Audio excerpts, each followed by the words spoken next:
Hello everyone, রোশনাই ধারাবাহিকের আজকের পর্বে আপনারা দেখবেন আরণ্যক বলে, রোশনাই আমার জন্মদিন, আমাকে তো সবাই খাওয়াবে, কিন্তু আজ আমি তোমাকে খাওয়াতে চাই। প্লিজ তুমি না করো না, এতটুকু অধিকার তো আছে, তোমার মা তো তোমায় যত্ন করে খাওয়াতো, বলো আমাকেও সেই সুযোগটা দাও, আমি তোমায় যত্ন করে একটু খাওয়াতে চাই।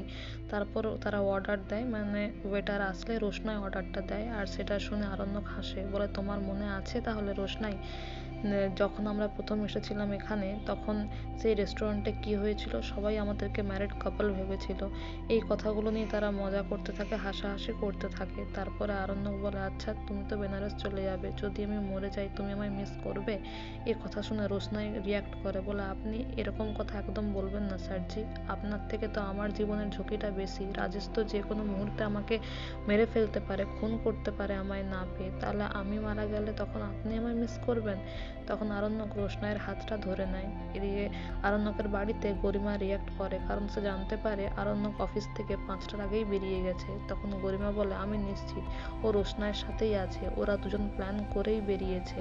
তখন আরণ্যকের বাবা বলে, ওর কি এত বড় সাহস হতে পারে? এত বড় সাহস হতে পারে না, কারণ ও জানে না ওর বাড়ি এলে ওকে ফেস করতে হতে পারে এই সব কিছু। তখন গরিমা বলে, আগেও তো অনেক কিছু হয়েছে, আপনারা কিছু করতে পেরেছেন কি? আর এদিকে আরণ্যক নিজের হাতে যত্ন করে রোশনাইকে খাইয়ে দেয়। আর রোশনাই তার মায়ের কথাও মনে করে, যে তার মা তাকে যত্ন করে খাওয়াতো, সেগুলো মনে করে সে একটু ইমোশনাল হয়ে পড়ে।